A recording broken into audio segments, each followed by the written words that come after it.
Hola, buenas tardes. Creo que ya están iniciando a eh, algunas personas, creo que ya están entrando en vivo.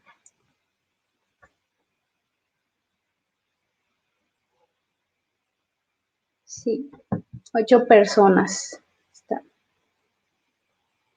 Vamos a esperar unos minutos a que entren más personas para dar inicio a la sesión.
Bueno, ya tenemos 20 asistentes, creo que es suficiente para poder iniciar.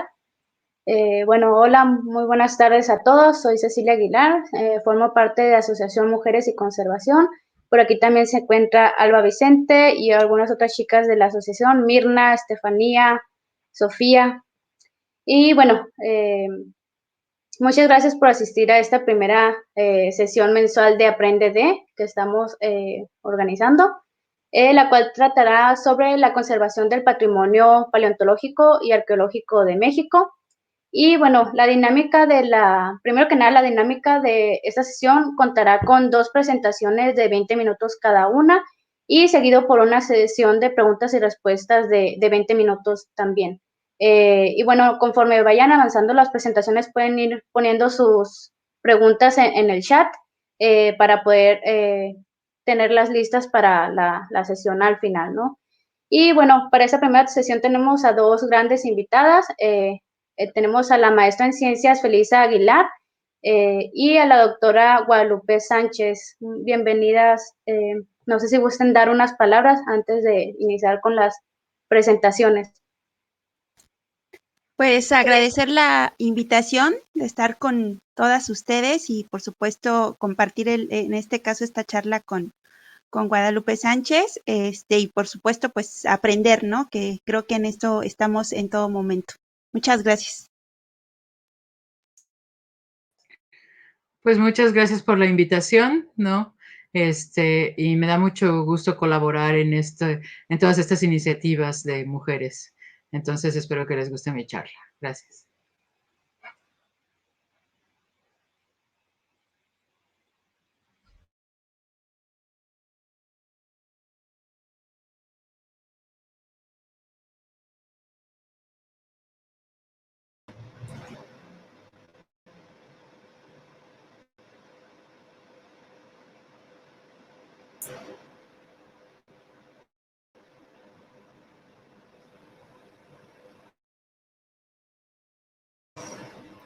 Pues ahorita ya que hemos dado un poquito de entrada y hemos dado un poquito de tiempo para que venga la gente, creo que Cecilia ya va a poder leer la semblanza a presentar un poquito pues el trabajo y la trayectoria que ha seguido Felisa y para abrirle paso a su plática, ¿no? Que es la parte paleontológica primera. Muchas gracias por venir y ahorita Cecilia les introduce un poquito la charla. Sí, muy bien. Muchas gracias, Alba. Bueno, primero que nada vamos a recibir a Felisa. Felisa Aguilar, que nos va a presentar su charla de ¿Y si encuentro un fósil, qué hago? Felisa es originaria del Estado de México. Ella realizó sus estudios de biología en la FES Zaragoza de la UNAM y su maestría en ciencias biológicas con especialidad en sistemática del posgrado de la UNAM. Desde el 2004 es profesora titular del Instituto Nacional de Antropología e Historia, adscrita al Centro INA Coahuila, y a partir de abril de 2017 es presidente del Consejo de Paleontología del INA. Su línea de investigación es la paleontología de vertebrados, principalmente mamíferos del Pleistoceno, así como el estudio de las evidencias de dinosaurios, huesos y huellas. Ella también ha sido profesora titular de cursos de licenciatura, de especialidad en paleontología y diplomados. Ha impartido más de 90 conferencias de divulgación, y desarrollando guiones temáticos de exposiciones temporales en torno a los fósiles de México. Ella también es la responsable académica de la primera zona paleontológica abierta al público y custodiada por el INA Rincón Colorado, Coahuila. Muy bien, muchas gracias por asistir y por darnos esta plática. Adelante y la pantalla es toda tuya. Muchísimas gracias, Cecilia y Alba. Pues voy a compartir pantalla para compartirles un poquito algo de lo que preparé y en este caso incluso cómo hacer esta pequeña reflexión acaso de lo que yo les quiero compartir, ¿no? Entonces, esto es algo importante porque muchas veces cuando nosotros hacemos cierto tipo de actividades o incluso podemos haciendo algo completamente distinto, ser partícipes en este caso de algo muy, muy importante o por lo menos algo muy llamativo y que si nosotros hacemos la acción correcta podemos aportar algo de esta información para entender un poquito de lo que sucedió, en este caso hace miles o millones de años, acerca de la vida en el planeta Tierra. Nada más quisiera que me confirmaran si se ve mi pantalla.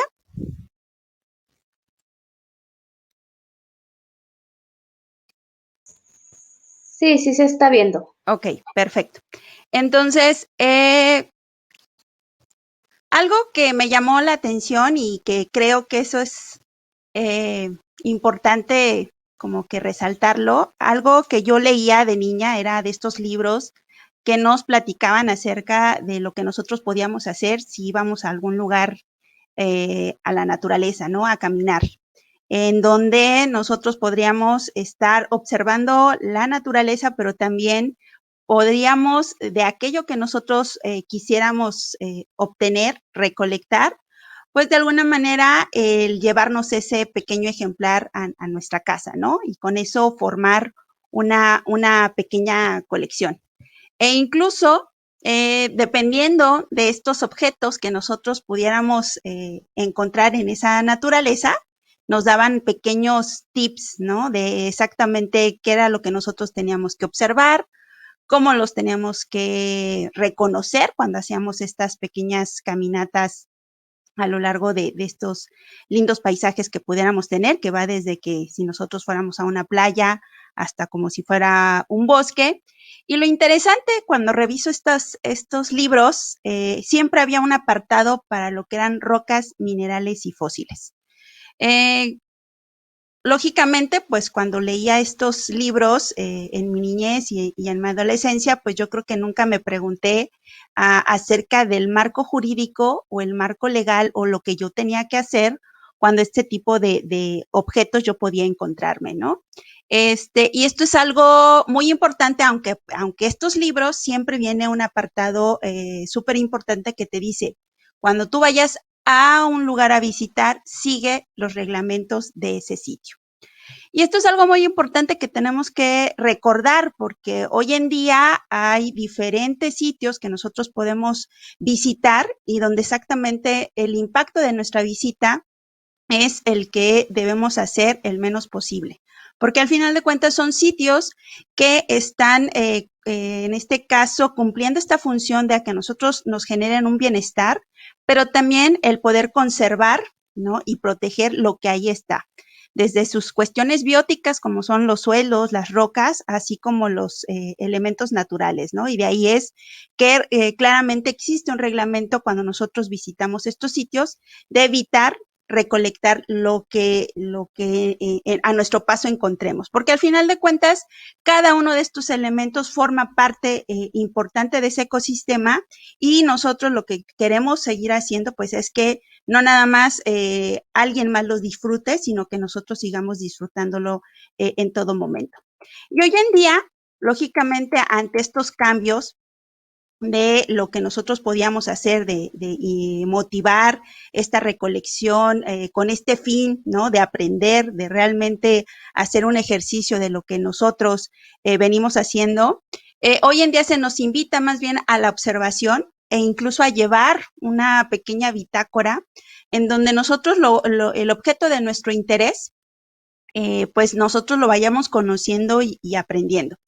Y hay desde las cuestiones muy básicas, como algunos libros que incluso generan estas pequeñas áreas dentro de su interior para que nosotros vayamos haciendo el registro. Sobre todo si vemos aves y algunas de estas son de temporada, que están haciendo sus periodos de migración, o incluso si alguien es más con estas nuevas tecnologías y en donde todo depende de nuestro celular, pues existen aplicaciones que nosotros podemos bajar a nuestro celular e incluso nos dan una serie de herramientas como esta, ¿no? Entonces, por eso les comparto un poco la imagen, en este caso, de una aplicación que generó la Comisión Nacional para el Estudio y el Uso de la Biodiversidad, ¿no? La Conavio, en donde nosotros podemos incluso participar a contribuir acerca del conocimiento de la naturaleza que existe en nuestro país. Pero, ¿qué sucede en este caso con los fósiles, no? ¿Qué es exactamente lo que nosotros tendríamos que preguntarnos y realmente qué está sucediendo si nosotros no cambiamos o no comprendemos la totalidad de la información que viene asociado a un fósil? Por lo regular, nosotros asociamos rápidamente la palabra fósil a cuestiones principalmente de restos óseos, ¿no? En donde nosotros estamos viendo, o por lo menos nos imaginamos, que vamos a obtener gran evidencia del esqueleto de un organismo, o en el caso de aquellos que tenían una concha externa, como son los amonites y los trilobites, pues pudieran darnos información de estos organismos del pasado, ¿no? Entonces, siempre es como la palabra fósil asociada inmediatamente a estas evidencias. Sin embargo, hoy en día sabemos que un fósil es cualquier evidencia de la existencia de la vida de un organismo. Que va desde que exactamente obtengamos evidencia de ese resto que en alguna vez formó parte de su cuerpo, o bien simplemente evidencias de su actividad, ¿no? Como son las huellas, algunas galerías, en donde no necesariamente vamos a tener al organismo que lo produjo, pero al final de cuentas esa evidencia nos está dando información acerca, en este caso, de que existían cierto tipo de organismos y la manera en que estos podían interactuar con su ambiente. E incluso que estos organismos, como hoy en día, van desde tamaño micro hasta elementos muy grandes y que en este caso, pues lógicamente también nos están hablando de la gran diversidad que existe a nivel de organismos que existieron en su momento, en diferentes momentos en el tiempo. Y lógicamente son esas ventanas hacia el pasado que nos permiten tener una idea de lo que sucedió en el planeta Tierra en diferentes momentos del tiempo.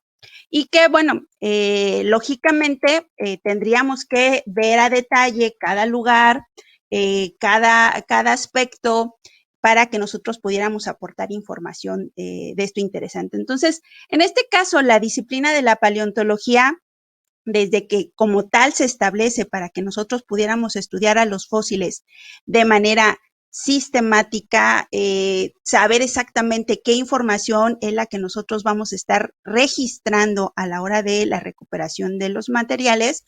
Entonces vamos cambiando, ¿no? Esta idea, algo que de alguna manera en estos manuales o guías que te explicaban de cómo tener las rocas, los minerales y los fósiles, te daban un bosquejo, pero muy, muy general de lo que realmente implica, ¿no?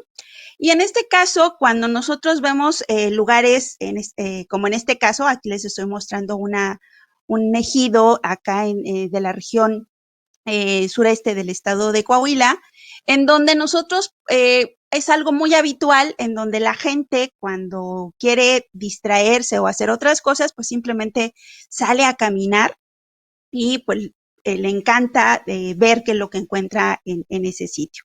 Pero incluso nosotros mismos, ¿no? En otros contextos, en otros lugares, a lo mejor cerca de un río, cerca de un arroyo, o simplemente en el lugar más cercano en donde nosotros podamos hacer esta actividad de caminar, pues, ¿qué es lo que podríamos estar encontrando? Y entonces es ahí donde nosotros nos tenemos que replantear. Una cosa es muy distinta en donde durante un paseo nosotros podamos encontrar un elemento que nos llame la atención, otro muy distinto en donde por alguna otra tipo de actividad, como fuera la construcción de algo, algún elemento de nuestra casa, pudiera acercarnos a un elemento que en este caso pues son los fósiles. Esos fósiles que por su naturaleza de conservación pues se quedan preservados en las rocas sedimentarias, estas que se van formando por la acumulación de sedimentos en ciertos ambientes, y es ahí donde nosotros tenemos que poner atención, exactamente qué acciones vamos a seguir. Porque aquí, con base en la información que nosotros podamos obtener de los fósiles, pues lógicamente podemos generar una serie de preguntas y de respuestas acerca de lo que sucedió. Y es ahí donde tendríamos que, en esas guías, ¿no? Que pudiéramos nosotros consultar, o en este caso, en estas charlas, hacer esta reflexión acerca de realmente qué es lo que qué estaríamos perdiendo si nosotros no sabemos realmente lo que nos da de información los fósiles. Y pues aquí recordando un poquito de parte de la información que nosotros obtenemos, que es desde tener un inventario preliminar del tipo de organismos que existieron. Lógicamente podemos saber procesos de evolución, de dónde a dónde estos organismos se estuvieron distribuyendo, o incluso lugares de origen, qué condiciones del clima pudieron haber existido cuando ellos vivieron, e incluso hay hoy en día ciertos análisis que nos permiten entender cuestiones como las enfermedades o el comportamiento. Entonces, de ahí es reflexionar, ¿no? ¿Qué perderíamos si nosotros no hacemos como un protocolo de intervención en caso de hallar, ¿no? Un material, independientemente del tipo de actividad que nosotros estuviéramos realizando. Entonces, de ahí digamos que es importante tener claro al menos estos aspectos. Por un lado, el primero es que cuando nosotros lo encontremos, lo importante es no extraerlo. Es necesario que se quede en el lugar del sitio. Si nosotros en ese momento consideramos que necesitamos tener un registro de esta información, pues lo ideal es tomar una fotografía utilizando una imagen o un elemento de referencia, ¿no? En este caso una moneda, si llevamos una navaja, algo que nos esté dando una referencia del tamaño de la pieza. Lógicamente, ubicar el hallazgo. Hoy en día, pues todos tenemos la aplicación en nuestro celular, pero si no, pues como anteriormente se hacía, poner puntos de referencia en donde nosotros pudiéramos estarlo indicando de cómo llegar, y lógicamente los datos de quién realiza el hallazgo, y lo más importante, notificar que nosotros hicimos este hallazgo. ¿Por qué es importante esto? Cada fósil, por muy fragmentario que sea, es una pieza importante de algo que sucedió en algún momento en particular. Por lo tanto, cada sitio, cada fragmento, pues es único y no se va a repetir. Entonces, no es que podamos hacer la máquina del tiempo y regresar a las mismas condiciones en cuando la gente lo encontró. 2, necesitamos datos importantes a la hora de hacer su recuperación. Necesitamos saber la orientación, qué tipo de ambiente se encontraba, con qué otras especies pudieran estar asociadas y, por supuesto, y lo más importante, muchas veces, por más que pensemos que un fósil pudiera estar petrificado, pues requiere de ciertas condiciones para que nosotros lo extraigamos de manera adecuada para su manipulación y posterior estudio. Lógicamente, cuando nosotros nos preguntamos, ¿y si hago el reporte, qué va a pasar? Pues lo importante es eso, porque realmente después del reporte es importante que el especialista haga su dictamen, realice esa visita y nos proponga las acciones a intervenir. Porque aquí lo más importante es exactamente que el material no se vaya a perder, que el contexto tenga lo menos posible de alteración, porque al final de cuentas estamos generando una historia a través de la extracción de estos materiales. Y algo muy importante, pues son el conocer, pues, el marco legal. En nuestro país existe un marco legal acerca de la recuperación y en este caso estudio de los fósiles.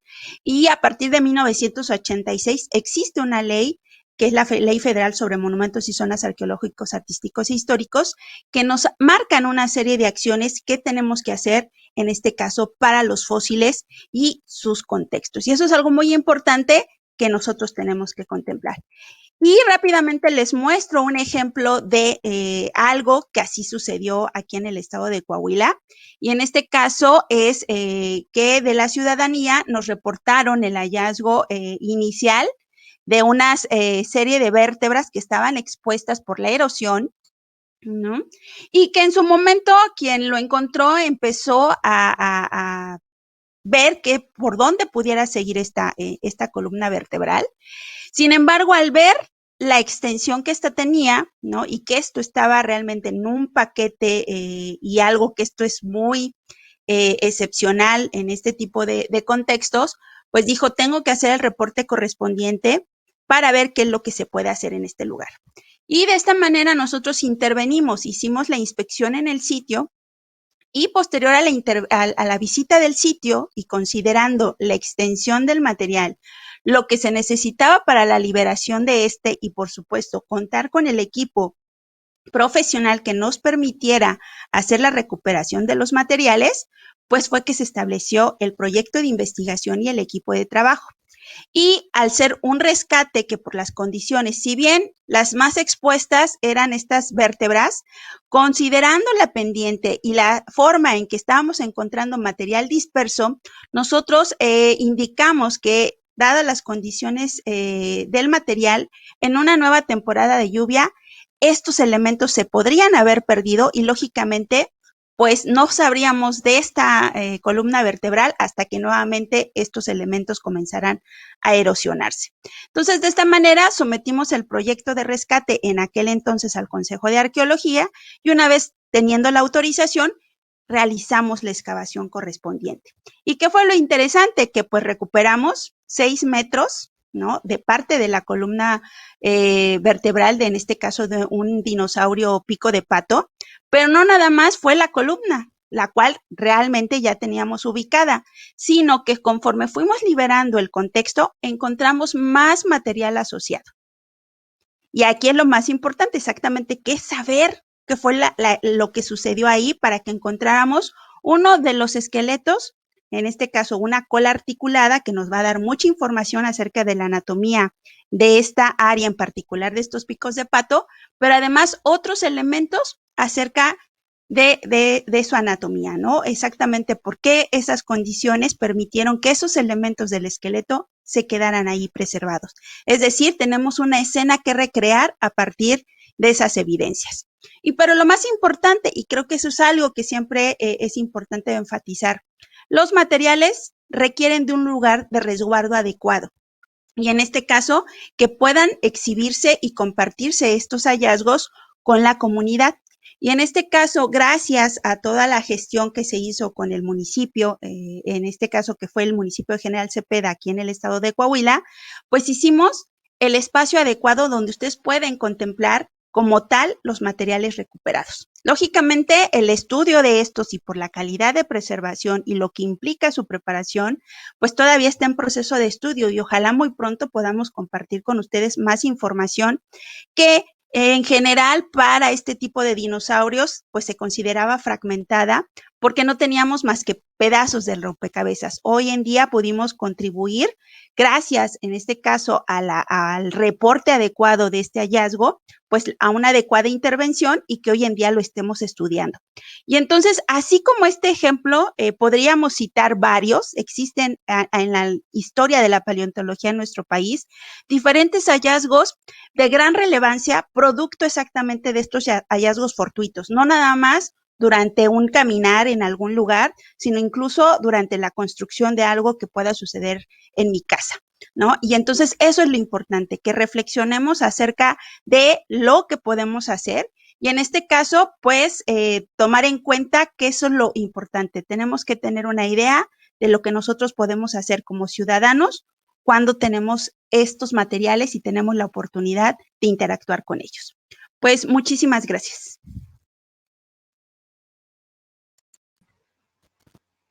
Gracias, Felisa, por tu plática muy interesante. No sé si haya preguntas o si las pasamos hasta el final de las dos presentaciones. Me parece que no ha mandado nadie una pregunta. Podemos iniciar con la presentación de Guadalupe en lo que llegan más preguntas. Bueno, Guadalupe, no sé si guste. Sí, muy bien. Agregar su pantalla. Bueno, la doctora Guadalupe Sánchez Miranda, ella es investigadora asociada al Centro INA Sonora, obtuvo su licenciatura en la Escuela Nacional de Antropología e Historia, su maestría y doctorado en la Escuela de Antropología de la Universidad de Arizona en Tucson y un postdoctorado de 2 años en el Instituto de Geología de la UNAM, la Estación Regional del Noroeste. Ha sido directora del Museo Regional de Sonora y subdirectora de los laboratorios del INA. Obtuvo mención honorífica del Premio Nacional Antonio Caso de la Mejor Investigación en Arqueología INA 2017 con el trabajo de los primeros mexicanos Late Pleistocene and Early Holocene People of Sonora, publicado por la Universidad de Arizona. Y durante los últimos 20 años sus investigaciones se han concentrado en el estado de Sonora, principalmente en el estudio de los primeros pobladores de América y las adaptaciones humanas a los cambios ambientales. Bienvenida, Guadalupe, muchas gracias por estar aquí y adelante con su presentación. Pues buenas tardes. A ver si mi pantalla está bien, no sé. ¿Qué tengo que hacer? ¿Se ve? No, ¿verdad? No. Sí se ve. Sí, sí se ve, pero... Sí, sí ahí estamos viendo. ¿Ahí? Muy bien, sí, muy bien. ¿Ya? Ah, bueno.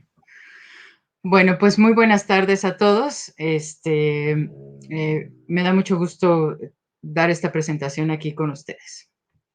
Y por la invitación a participar. Bueno, pues ¿qué estudiamos los arqueólogos? En este caso, ¿no? Los arqueólogos y las arqueólogas. Pues la arqueología sí es una rama de la antropología que estudia el comportamiento humano. Como no podemos entrevistar a las sociedades que queremos estudiar, tenemos que recurrir a las huellas que dejaron, a los huesos que quedaron enterrados cuando se murieron, a lo que fueron desechando y a la basura que queda.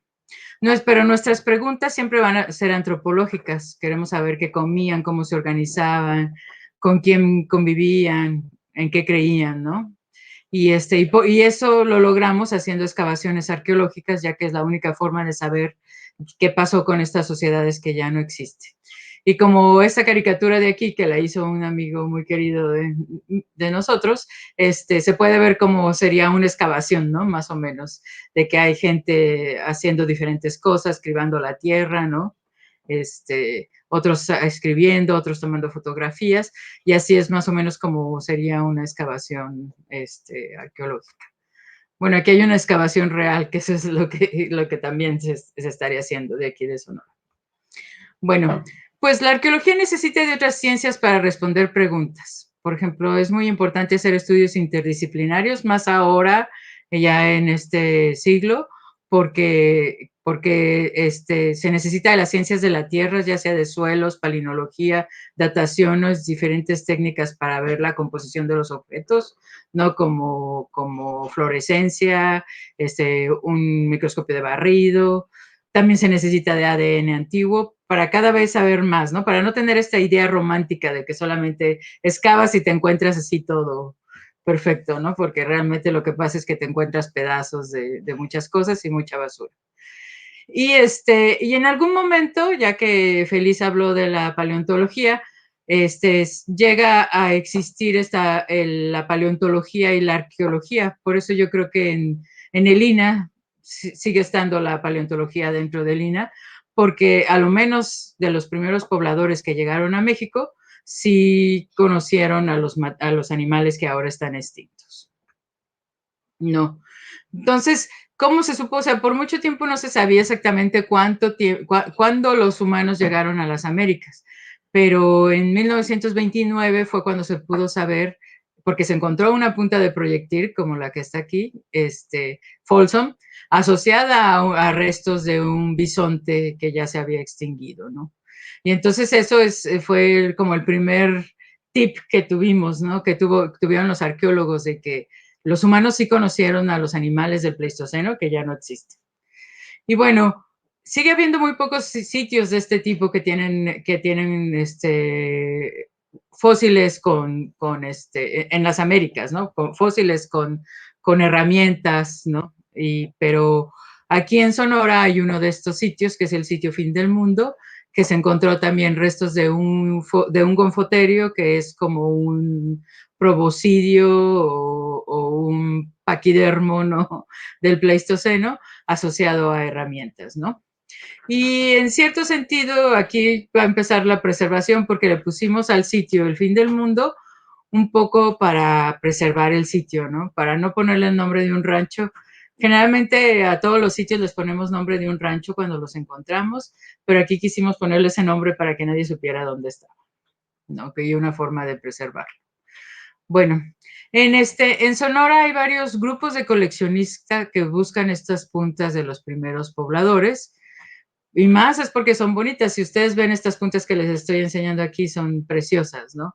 Y entonces sí, en Hermosillo, sí hay este grupo, ya que es uno de los estados que tiene más de estas puntas, sí hay un grupo de personas, de hermosillenses, que están coleccionando estas puntas, pero por suerte pues no las venden, ¿no? Sino las tienen como trofeos, ¿no? Y entonces yo me he dado la tarea desde hace 20 años a tratar de platicar con ellos, ¿no? Porque hay muchas veces que se les han cerrado las puertas por los investigadores, ¿no? De que no eres un coleccionista, no puedes estar con nosotros, pero yo he tratado de abrir las puertas para saber más de los sitios y más de sus colecciones también, ¿no? Bueno, y entonces sí, siempre ha habido este problema entre los arqueólogos contra los coleccionistas, y siempre yo me pregunto, bueno, ¿podrá haber alguna vez una reconciliación, no? ¿Se podrá hacer que trabajemos juntos? Y en eso, en 2014, a mí la Society of American Archaeology me invitó a ser parte de un task force para ver esto, ¿no? O sea, entre los arqueólogos profesionales, los que son solamente arqueólogos, que son aficionados, ¿no? Y los coleccionistas que recogen artefactos, pero que son responsables. Entonces, esto trajo un poco de problema en la sociedad, porque mucha gente no quiere a los coleccionistas. Y una de las cosas es que hay algunos coleccionistas que destruyen los sitios, ¿no? Pero hay muchos que realmente tienen buena voluntad, ¿no? Que lo que quieren es preservar este patrimonio, igual que nosotros, ¿no? Igual que los arqueólogos. Entonces, durante este tiempo de 2015 a 2018, nosotros estuvimos haciendo este grupo de arqueólogos que nos juntaron, somos de todo el mundo, ¿no? De Latinoamérica era un chileno y yo, Rafael Suárez y yo, había de España no había nadie, creo, pero había de Estados Unidos, había de Inglaterra, de Suecia, de muchos lugares, ¿no? Y es más, había tanto coleccionistas como arqueólogos. Y entonces hicimos muchas entrevistas para tratar de ver esto, ¿no? Y uno de los problemas es que los coleccionistas siempre piensan que los arqueólogos los tratan muy mal, ¿no? Que los tratan muy mal, que no los toman en cuenta, que son groseros con ellos, ¿no? Entonces empezamos a tratar de hacer, de hacer que haya una reconciliación, ¿no? Entre los arqueólogos y los coleccionistas. Y claro que en cada país es diferente, ¿no? Como, por ejemplo, en Estados Unidos, el Estado no es dueño de los artefactos, ¿no? Entonces, cada quien puede, en su casa puede tener los artefactos, es más, puede excavar, inclusive, ¿no? Puede hacer excavaciones para tener las cosas, para tener los artefactos que encuentra, pero en México, pues no se puede hacer eso, ¿no? Y entonces, pues sí, ¿no? O sea, el INAH siempre está tratando de ver de que no escabe, ¿no? El saqueo es un delito como estos anuncios que están en el Facebook, ¿no? Que saqué de ahí. Y pues tiene mucha razón porque, como dijo Felisa también, en el momento en que tú remueves algo del contexto arqueológico, perdemos mucho de la información, ¿no? En el momento que lo remueves. Bueno, pues los hechos legales es que el INAH es una institución que tiene como una de sus tareas sustantivas la investigación, protección, conservación y difusión del patrimonio arqueológico localizado en el territorio nacional. Pero pues no se puede proteger lo que no se conoce. Entonces yo creo que aquí es la clave, ¿no? O sea, solo los arqueólogos a lo mejor no vamos a poder conocer mucho, pero si hay gente, a toda la gente le gusta salir al campo a buscar cosas, ¿no? Piedritas Y entonces yo creo que si hacemos un trabajo en conjunto va a ser mucho más fácil. Y sí, el INAH es la única institución encargada de hacer las tareas de rescate y salvamento arqueológico en México. Es el INAH, es la única. Y existe un departamento de salvamento en el DF, en la Ciudad de México, que depende directamente de la coordinación de arqueología, pero los centros CINE se implementó un proyecto de un programa de protección técnica y legal del patrimonio arqueológico y paleontológico ahora en la década de los 90. Gracias a este programa, que realmente funciona como un proyecto de Luna, se pueden atender las solicitudes y denuncias que llegan a la oficina, ¿no?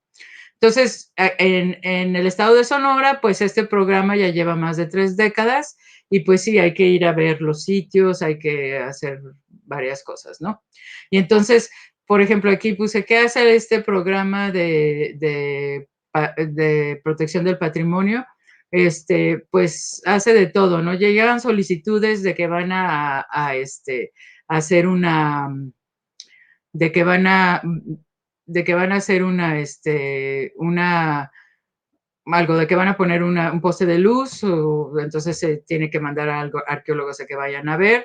Ahora que está de moda las plantas solares, o que estuvieron de moda hace 2 años, ¿no? Antes de la pandemia, pues también la SCT tiene varios proyectos. También llegan denuncias de repente, gente que dice, yo vi unos huesos grandes en alguna parte, ¿no?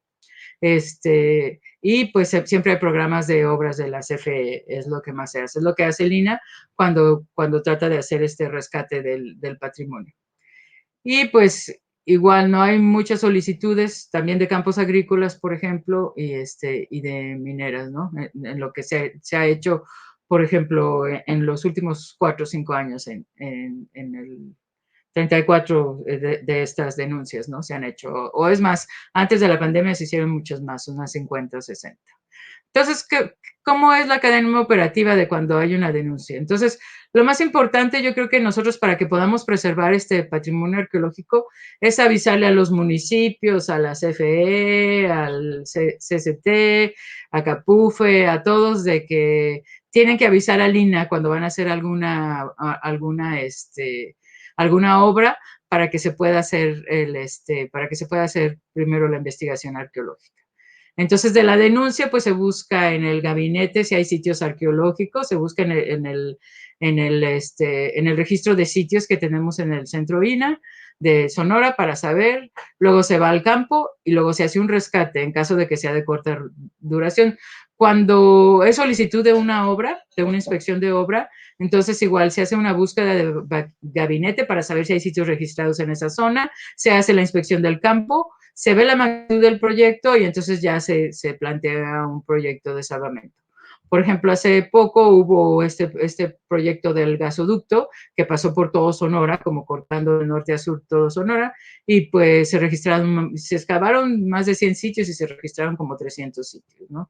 Entonces, esta es una forma de saber un poco de qué es nuestro patrimonio arqueológico, aunque también esta oficina del PPTL también hace registro de colecciones particulares,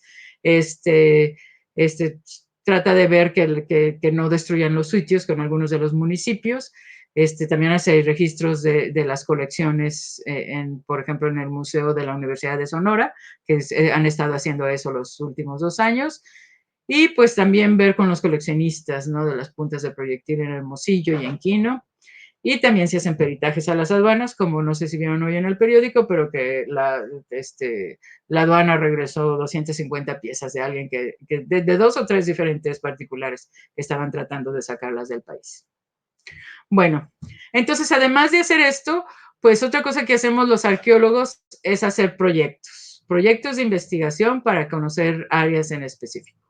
Entonces ahorita en este caso estoy poniendo el sitio de la playa, que es un sitio que se sabe que existe desde los años 30, yo creo, o 20 a lo mejor, ¿no?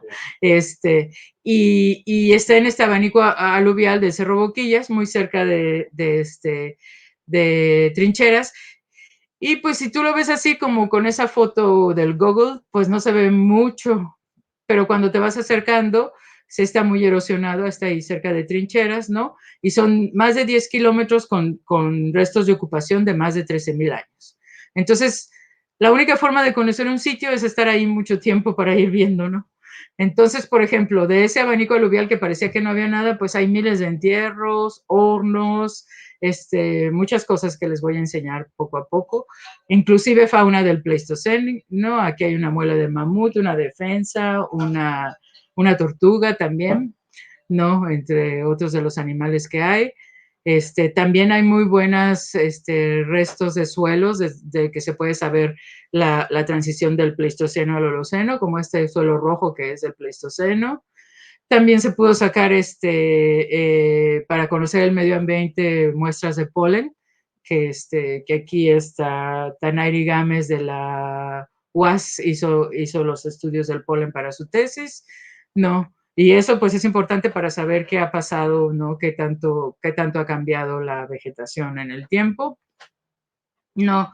Y se han recolectado millones de cosas en este sitio. Aquí hay algunas de las muestras, muchas conchas que traen conchas a este sitio para procesarlas y hacer pulseras y brazaletes, ¿no? Muchas puntas de proyectil. Se ha encontrado mucho maíz también. Es más, se ha encontrado el maíz, uno de los maíces más tempranos que hay en todo México, que es de 4,200 años, ¿no? Y eso se ha hecho por 20 años o 25 años, ¿no? Poco a poco. Es más, el maíz más temprano lo encontramos hace apenas unos 2 años, ¿no?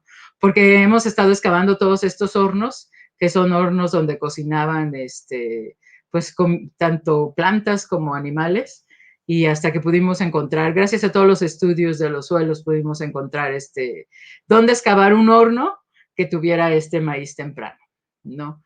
Igualmente también el sitio es importante porque se han encontrado canales de riego, ¿no? Entonces también los canales de riego estaban muy tempranos en Sonora, ¿no? Aunque se piense que es un lugar seco, que no había agricultura, realmente desde muy temprano hay canales de riego, también hasta de pérdida del año 0 hasta la fecha, ¿no? En este sitio de la playa, ¿no? Y hay muchísimos entierros. Creo que hasta ahorita se han excavado 600 entierros, 600 individuos y como 340 entierros que se quedan preservados, ¿no? Entonces, también hay cremaciones, por ejemplo, también hay entierros de perros, ¿no? Que los de la playa realmente les amaban a sus perros y los enterraban con ellos, ¿no? Entonces, yo creo que esto es algo importante de saber que pues mientras más estudias un sitio, más lo conoces. Y si lo estudiamos todos en conjunto, como hemos hecho con este sitio, porque estamos los arqueólogos involucrados, los antropólogos físicos, los geólogos, ¿no? Las ecólogas, más se puede saber, ¿no? Entonces, por eso yo digo que se usa mucho de las otras ciencias para saber qué es lo que está pasando.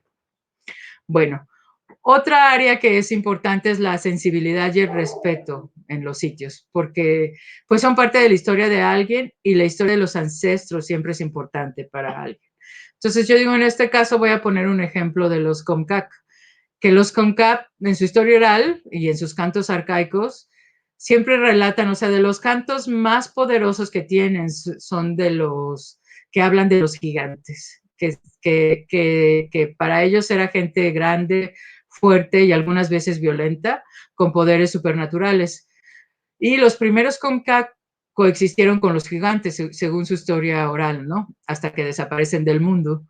Yo digo que estos gigantes, puede ser que ellos pensaron que la gente era gigante porque había animales gigantes, porque claro que hay restos de mamut, de gofoterios, de mastodonte en toda la costa de Hermosillo, ¿no? En varias partes, hasta a lo mejor en la isla de Tiburón se han visto huesos grandes, ¿no? Entonces a lo mejor estos gigantes, por eso se les empezó a llamar gigantes, que son realmente los medio ancestros de los Comcac, pero son parte muy importante de su historia oral, ¿no? Entonces aquí en la isla de Tiburón, como está esta foto, pues hay puntas que deben ser casi del Pleistoceno, ¿no? O muy tempranas, a lo menos de unos 10,000 años. Y pues en la isla del Tecomate también hay, se han encontrado restos de mastodontes o de algún proboscideo. No, pero los Comcac pues también tienen una gran, o sea, tienen muchos geoglifos o tienen varias áreas de geoglifos. Y bueno, la isla Tiburón, aquí hay otro geoglifo, que es una rueda que está muy bonita. Y la isla Tiburón es muy importante para ellos.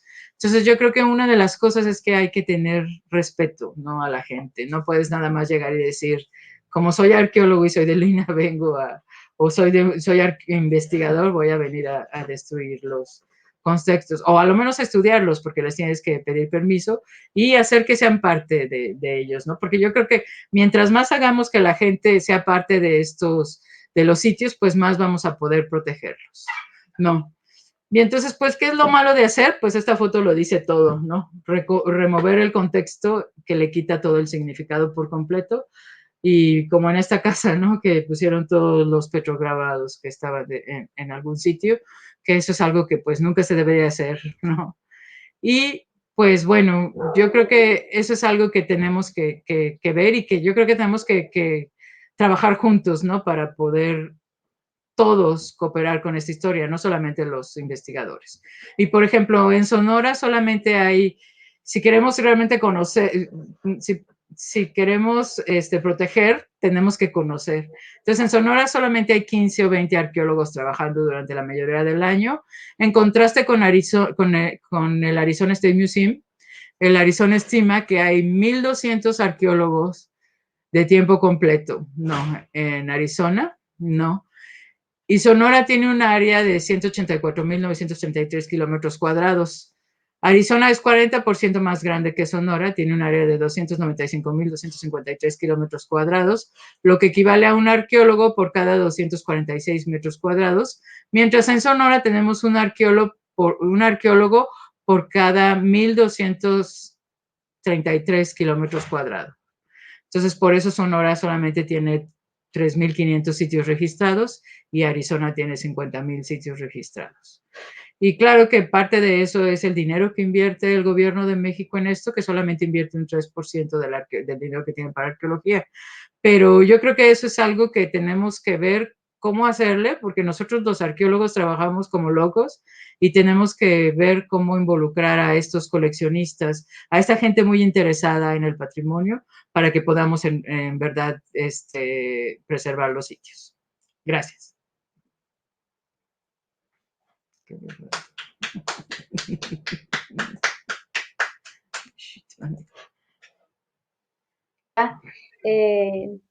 Si puede unirse Felisa, las demás chicas a la pantalla para poder iniciar la sesión de preguntas y respuestas. Ya hay algunas acá de Facebook. Iniciamos con la primera. Bueno, la primera es de Lisette y menciona de qué año hacia atrás podemos considerar un objeto como material arqueológico. Es para mí, me imagino, ¿no? Sí, igual pueden contestar la pregunta en ambas. Sí. Pues es que tiene que ser un objeto que fue cambiado. O sea, una piedra es muy difícil de saber si alguien la usó y la tira, ¿no? Pero tiene que ser las puntas de proyectil, pues tiene que ser cosas que la gente hizo, ¿no? Usando piedras, pues, por ejemplo, las puntas de proyectil, raspadores, que si le sacaron hicieron un filo, ¿no? Algo así.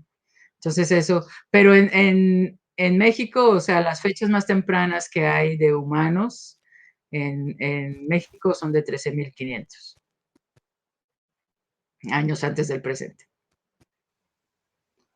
Sí, Digo, en México y en las Américas.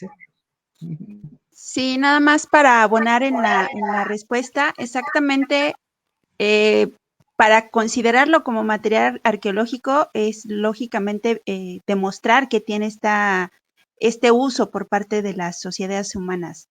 E incluso puede haber material fósil, ¿no? En este caso de 13,000, 15,000 años, e incluso más antiguo, pero que fueron empleados por estas sociedades, ¿no? Por ejemplo, ahí tenemos en el caso de Palenque algunos fósiles si no mal recuerdo, creo que son del Cenozoico, inicios del Cenozoico, finales del Mesozoico, que son lajas de peces de contextos completamente marinos y que están asociados a estos elementos arqueológicos, ¿no? Pero en este caso, por su uso, aunque su origen es paleontológico, pues ya se le trata exactamente como esta evidencia arqueológica. Y en el caso particular de los fósiles, nosotros tenemos digamos, un rango establecido en donde, pues, lógicamente es la evidencia de vida más antigua, que va alrededor de 3,500 millones de años, y lo último, que en este caso sería el fin del Pleistoceno. Es como nuestro rango temporal cuando nosotros queremos referirnos a cuestiones paleontológicas. Muy bien. Bueno, hay un comentario también, no tanto pregunta, sino comentario. Es de Rocío. Menciona que en Hermosillo, Sonora, por favor, checar los vestigios del antiguo acueducto en las faldas del Cerro de la Cementera. En tanto, sigo la cadena de solicitud. Bueno, sí, es un comentario. Y bueno, también tenemos una pregunta de Alex. Dice, ¿bajo qué artículos de ley se ampara un coleccionista si extrae vestigios de la nación? ¿Bajo qué ley? Bueno, o sea, el INAH lo que hace es que si tú tienes una colección, puedes registrarla. No. Entonces, eso sí se puede registrar la colección arqueológica, pero nunca va a ser tuya, ¿no? Sino el INAH te deja tenerla, pero eso es muy fácil. Yendo a la página del INAH se puede, es más, hay como bueno, no hace mucho que no entro, entonces no sé, pero creo que en la parte de abajo hay como un ticker así que tiene algo que dice, ¿qué haces si tengo una colección? ¿No? ¿Cómo registrar mi colección? O la colección que tengo en mi casa. Y entonces la tienes que registrar ante el INAH. Y entonces para que el INAH sepa que exista, porque no es tanto que el INAH diga, nadie tiene que tener nada, sino que sepamos que exista. No sé si Felisa quiere decir algo más, pero... Sí, en este caso, pues nada más recordar, ¿no? Que tenemos exactamente dos leyes, la Ley General de Bienes Nacionales, que nos marca que el patrimonio arqueológico, y en este caso igual el paleontológico, todas aquellas colecciones que están formadas por piezas paleontológicas, forman parte de nuestro patrimonio nacional y por lo tanto tienen este carácter de que pertenecen, digamos, es de todos los mexicanos, pero como tal no somos dueños. Entonces, cuando nosotros tenemos una colección, lo que hacemos al solicitar este registro ante el instituto es que se nos asigna la concesión, ¿no? Nos están dando la responsabilidad para que nosotros la tengamos en buen estado, que realmente la tengamos en buenas condiciones y que lógicamente estamos aportando en la conservación y protección de estos elementos. Y que además, como bien lo comentó Guadalupe, lo que nosotros nos ayuda en este tipo de registros es saber que existe, ¿no? Y de dónde se obtuvo este material. Entonces, como tal, el instituto le da un seguimiento cuando hacemos el registro de esta colección, e incluso cuando por alguna cuestión el coleccionista dice yo ya no puedo conservarla, mejor prefiero a lo mejor regresársela al instituto o viendo transferirla a otro espacio que incluso pudiera resguardarlo, pues nosotros estamos vigilando en todo ese proceso.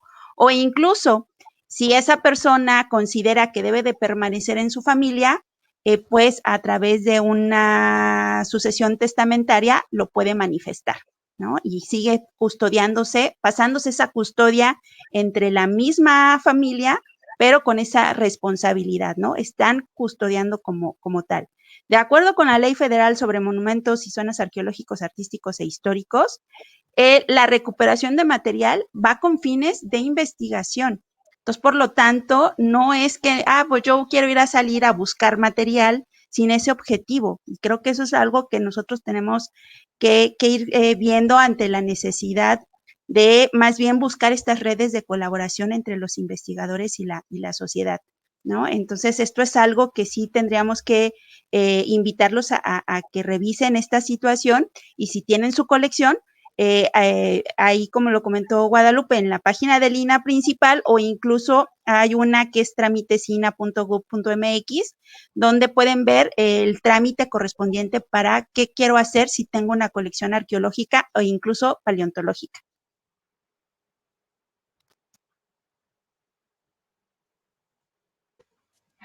Gracias. Tenemos también otra pregunta.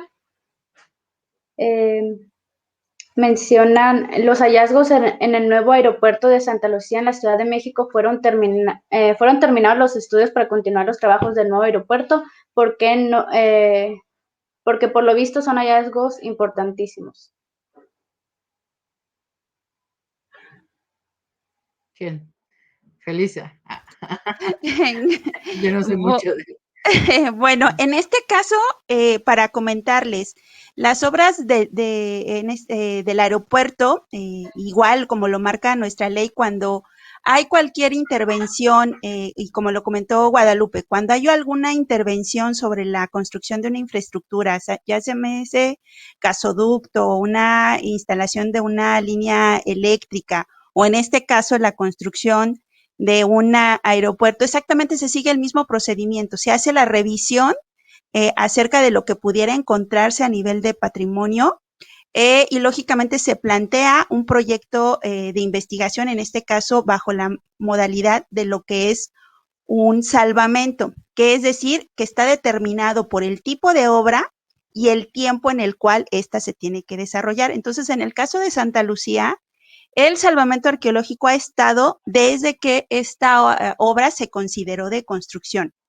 ¿Qué ha sucedido? Que por la dinámica del trabajo, las excavaciones y la recuperación de la información va a la par de la construcción del aeropuerto.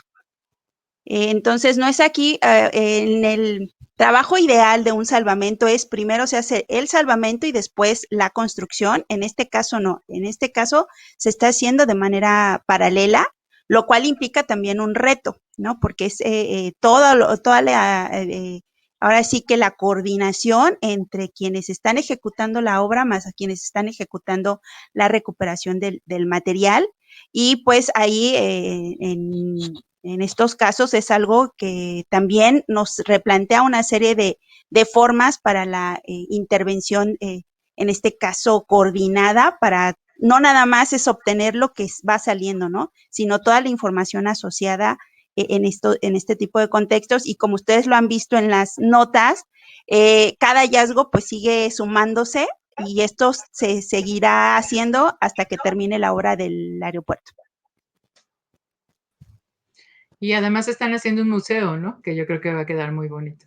Sí, así es, Sí. parte del compromiso que se hizo fue exactamente contar con un espacio que va a resguardar todo lo que se está recuperando, pero además presentar toda esta información preliminar, porque lógicamente los proyectos de investigación que se están ejecutando igual se están apenas realizando, pero sí mostrar un poco de lo que se ha podido recuperar de esto, ¿no? Entonces esperemos muy pronto y que además existan las condiciones para que ustedes lo conozcan.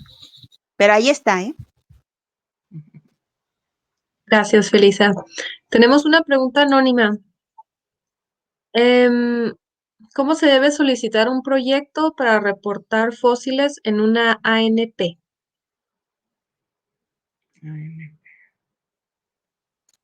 En un área natural protegida. Sí. Ok.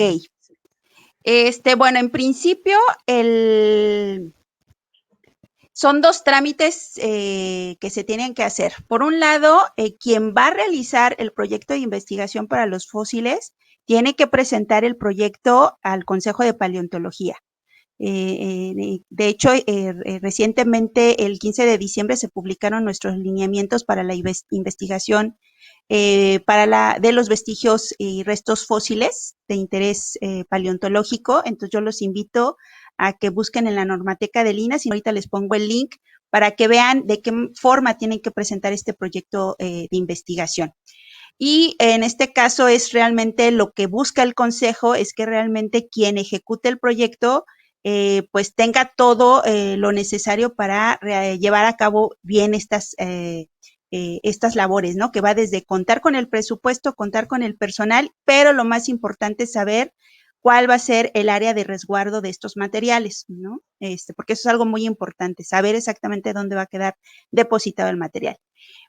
Y en el área natural protegida, pues lógicamente se tienen que revisar los requisitos para hacer una actividad de investigación en un área natural protegida, ¿no? Porque ellos también tienen sus reglamentos correspondientes para hacer este tipo de intervenciones, ¿no? Y habría que ver incluso cómo compaginar esta serie de actividades, porque algunas de ellas solamente bajo un proyecto de investigación permiten la recuperación de muestras, ¿no?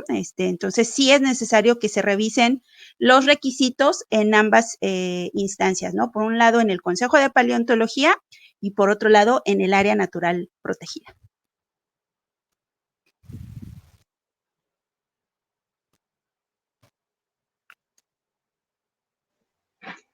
Muy bien. Tenemos algunas preguntas ya en el chat. ¿Sí? Sí. Adelante. Sí, no, solo estaba comentando, sobre todo creo que para la doctora Guadalupe, hay varias sugerencias o puntos donde se han avistado pues industria lítica o material como puntas de flecha. Voy a ir sacando algunos mensajes para que tomemos o tome nota, ¿no? En este caso, bueno. Nos informan de que hay zonas con mucha recolección en Bahía de Quino y la zona de Ceris.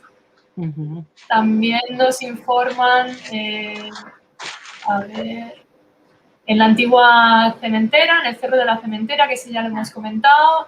En San Carlos también nos dicen de que pueden encontrarse.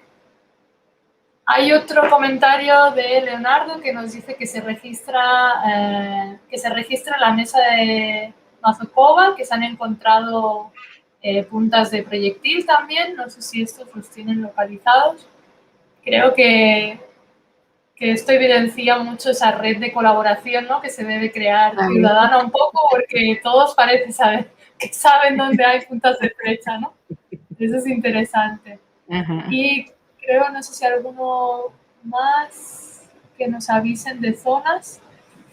Luego ya tendríamos una pregunta, que esto va dirigida un poco a lo que comentaba usted, Guadalupe, de esa relación o esa línea de unión entre la sociedad. Y nos comenta Rocío que las personas de los pueblos de Sonora que han encontrado evidencias arqueológicas tienen miedo de dar aviso a las autoridades sobre sus descubrimientos porque creen que serán afectadas sus actividades productivas. Por protegerlas, les imaginan multados. ¿Hay alguna especie de campaña informativa al respecto, pero que llegue a esos puntos de gente donde la gente está más en el campo? Eso nos lo pregunta Rocío. Rocío Pérez Rincón. Pues yo creo que nos falta hacer eso, ¿no? Nos falta hacer este tipo de cosas, ¿no? Que podamos ir a los pueblos y tratar de darles esa información, ¿no? De que no les va a pasar nada y que al revés queremos de su ayuda, ¿no? Para ver cómo podemos solucionar eso. Pero sí, hasta que ahorita yo no sé, pero es buena idea. A lo mejor hay que proponer una, ¿no? Una campaña. Sí.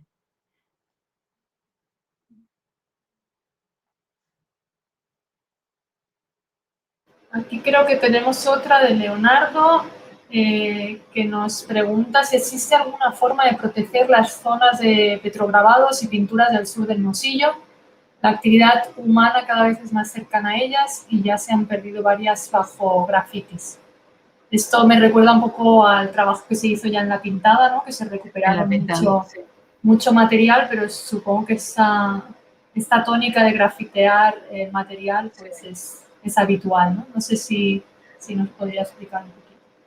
Pues eso sí, o sea, sería muy bueno que esto no pasara, ¿no? Pero yo creo que a lo mejor igual haciendo estas campañas de sensibilidad y ver, yo sé que los arqueólogos que están trabajando en La Pintada están yendo a casi todos los cerros al sur de Hermosillo para tratar de registrar, porque a lo mejor lo más importante es primero registrarlas y verlas en qué estado se encuentran. Entonces ellos están haciendo catálogos.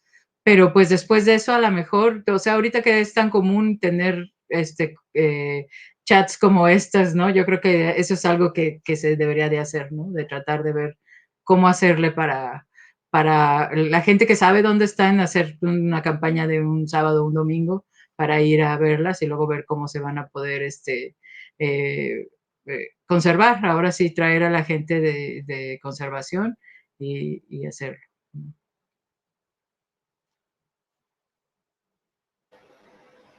Otra pregunta anónima que nos mandaban para Felisa también es, hemos hablado antes un poquito del tema, pero para que se abra un poquito el debate entre todas.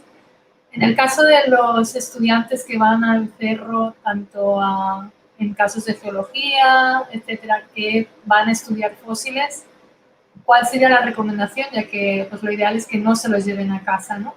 En esos trabajos que les solicitan, ¿no? De hacer pues, trabajos o estudios, sus primeros estudios sobre restos paleontológicos, ¿no? ¿Cómo se combina la protección del patrimonio y la educación de los futuros arqueólogos y paleontólogos o geólogos? Gracias, Alba. Sí, yo creo que esto es algo que estamos en construcción. Si bien creo que eso es una tarea que detectó principalmente el Consejo de Paleontología desde la reactivación, de qué manera hacer esta vinculación con las actividades de formación.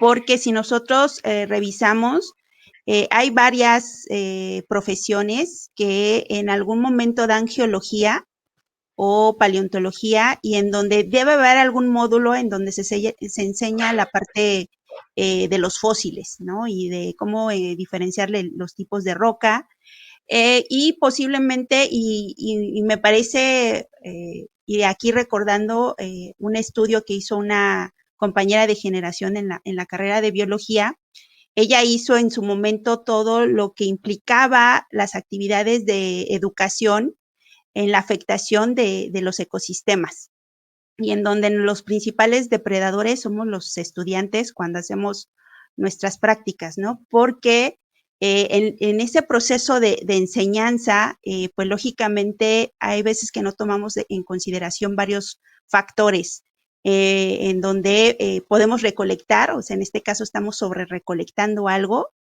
ya sea algo vivo o en este caso algo paleontológico, y lo siguiente es realmente en dónde van a quedar todos esos materiales, porque al final de cuentas sí, está bien que a nosotros nos enseñen a perfectamente visualizar un fósil en el campo, qué información es la que nosotros estamos obteniendo a la hora de recuperarlo, pero también todo lo que implica a la hora de hacer esta extracción y dónde va a quedar depositado. Porque si no, simplemente estos materiales pueden, en el mejor de los casos, entrar a la colección de docencia, y entonces ahí van a servir para mostrarnos a nosotros diferentes fósiles de cada localidad, los procesos de fosilización, pero en el peor de los casos es que pues, no los terminemos llevando, y a lo mejor puede ser un adorno muy bonito, ¿no? Y que en su momento pueda ser como el trofeo que esté hablando de que pude reconocer un fósil en campo, y que a la larga, pues estos materiales simplemente se desechan, porque exactamente no pasan a más. Entonces, yo creo que aquí eso es algo que estamos verificando y viendo de qué manera hacer la interacción. Hoy en día, gracias, y por eso fue que inicié mi charla con estas rollos de estos libros que nos motivan a formar o a ver la naturaleza. Hoy en día incluso algunas escuelas ya dentro de sus reglamentos están motivando el que las prácticas impliquen lo menos posible de recolecta, que realmente sea más bien todo este proceso de observación, la fotografía, las descripciones en las libretas de campo, y solamente aquellos proyectos en donde estén amparados y realmente lo que se vaya a recuperar tenga más allá de los fines de docencia, realmente impliquen una recolecta.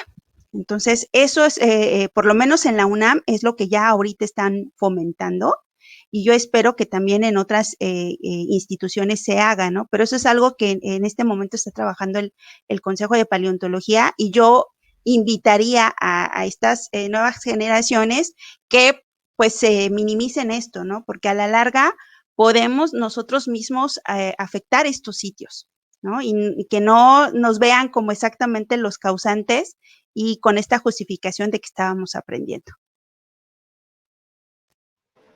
Muchas gracias, Elisa. Totalmente de acuerdo con lo que comentas. Sí. Bueno, también tenemos otra pregunta anónima acá por mensaje, que menciona sobre el bajo presupuesto que tiene el INAH para hacer estudios en los diversos sitios donde se pueden encontrar, como estaban mencionando ahorita, varios sitios donde hay, sin embargo, que tal vez no se han estudiado. Y y respecto al saqueo, de cómo el saqueo puede afectar también futuras generaciones de paleontólogos y arqueólogos que no van a tener material para el momento en que ellos ya estén estudiando o que estén ejerciendo la profesión, que no van a tener material para trabajar por el hecho de que las personas ya se han saqueado mucho de este material, ¿no? No sé si tengan comentarios sobre este tema para ambas, ¿no? La pregunta.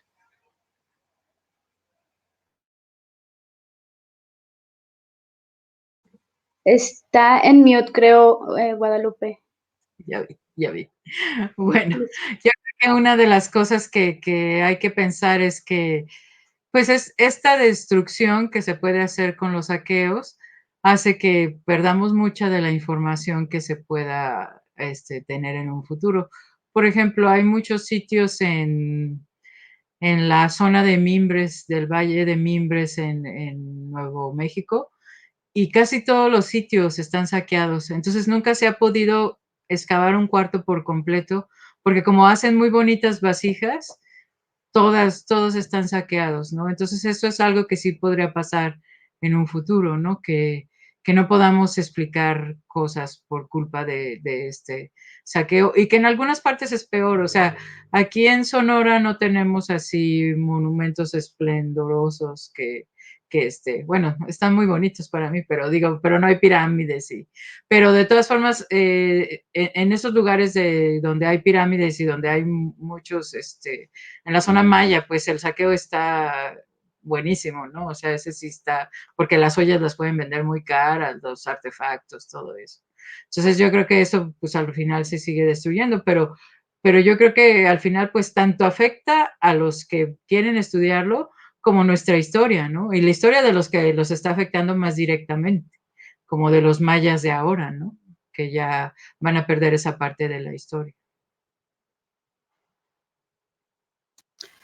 Fíjate que sí es importante que reflexionemos sobre esto, porque hay veces que pensamos que este tipo de elementos pues no se van a acabar, o por lo menos en paleontología siempre se habla, es una cuestión que vemos por kilómetros, y me parece que más bien es que esa oportunidad que nosotros tengamos esos hallazgos, pues son únicas, y que lógicamente cada generación tiene la oportunidad de acercarse a esa ventana del pasado con lo que se conoce en ese momento y con las técnicas, ¿no? Y que en este caso, cuando llegamos a reestudiar hallazgos previos, pues lógicamente estamos aportando y rompiendo incluso muchas de estas hipótesis que en su momento ya se consideraban que no iban a romperse, ¿no? Que sino que ya se venían manteniendo.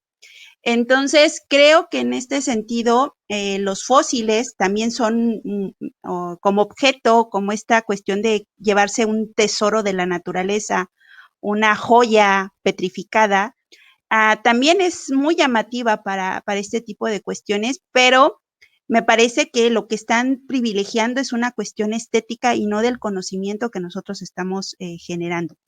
Y ahí es una cuestión que yo creo que habría que analizarse y habría que incluso verse qué es lo que ha motivado y qué es lo que motiva este tipo de cuestiones. El año pasado, en un congreso de la Dirección de Registro Público de Monumentos y Zonas Arqueológicos, que les invito en su momento puedan buscar, hay una mesa, hay una ponencia que habla exactamente de lo que es el coleccionismo. El planteamiento que hacían estos dos compañeros arqueólogos habla incluso de los diferentes tipos de coleccionistas y cómo nacen, ¿no? Incluso algunos solamente exactamente es por cuestión de ir a caminar y lo recoges y me lo llevo, y hay otros que sí van desde esta cuestión de tener algo de lo que sucedió en la región. Entonces, yo creo que eso en su momento lo iremos trabajando en paleontología, porque me parece que sí hay esta gran atención hacia estos elementos, hay unos más que otros, y lógicamente tiene que ver por lo llamativo de los fósiles. Pero entonces yo más bien ahí partiría, y eso es algo que en lo cual nosotros tenemos que trabajar, es contar con esas reservas. Y eso es algo con lo cual nosotros tendríamos que trabajar y decir, ahí están esos sitios en donde estamos priorizando la protección, y que en su momento sean los sitios y las localidades donde las nuevas generaciones contribuyan a la recuperación de la información. Entonces yo partía y propondría, y eso es lo que tratamos de hacer, que en su momento identifiquemos esas posibles áreas de reserva y que en su momento puedan ayudarnos a formar a esas nuevas generaciones.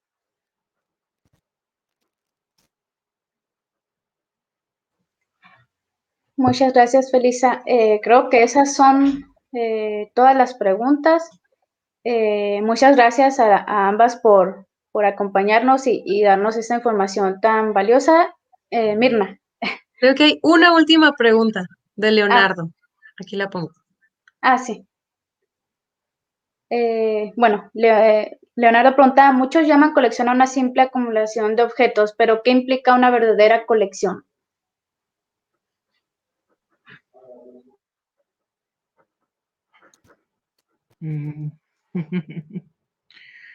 Pero como una colección que te pueda registrar en línea, no le entiendo muy bien a la pregunta. O sea, yo creo que una colección es lo que tú creas que es valioso para ti, ¿no?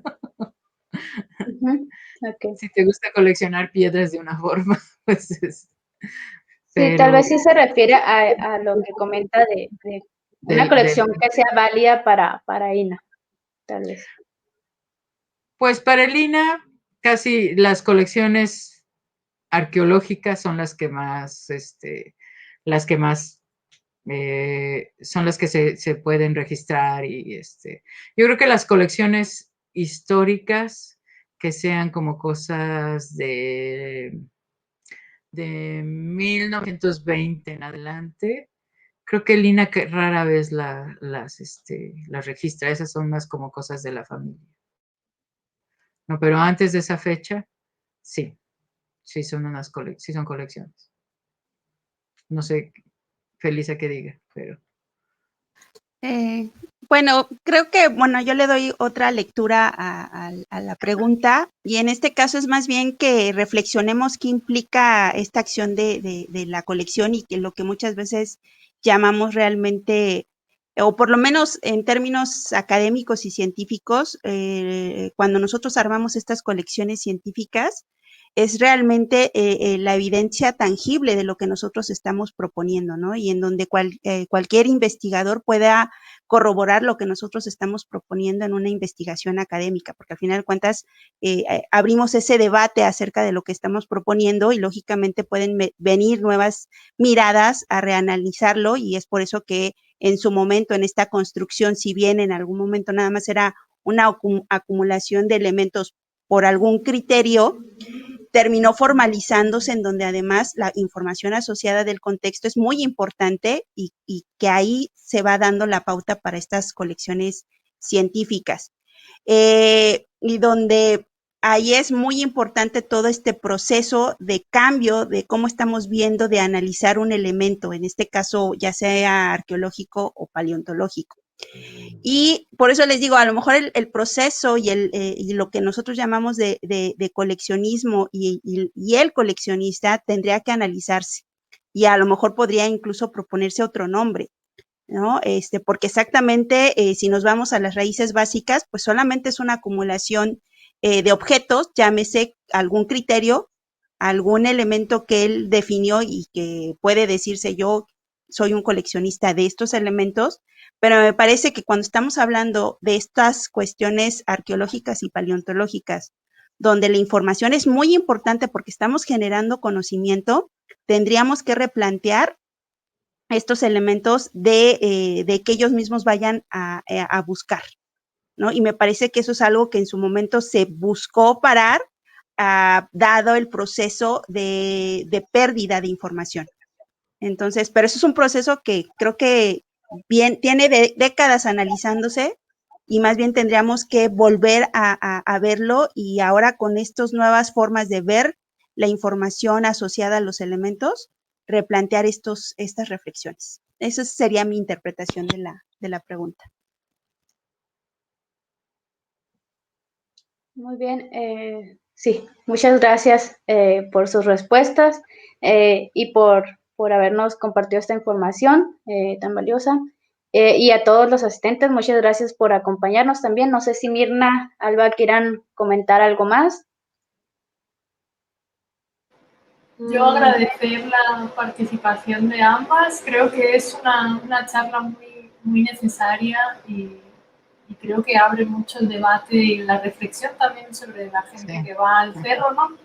Y cómo cooperar todos juntos, ¿no? Para recuperar ese patrimonio que en el fondo es de todos los mexicanos, ¿no? Así que creo que vamos a seguir dándole un poquito más a este tema y a informar un poquito más de esas vías de protocolo que nos han informado, que creo que han de llegar por todos los medios a la gente. Así que muchísimas gracias por compartirlo. Sí, gracias a las ponentes, gracias a la gente que nos acompañó por sus preguntas, por todo. Gracias, gracias, gracias. Gracias. Buenas noches. Gracias, hasta luego. Buenas noches a todos. Sí.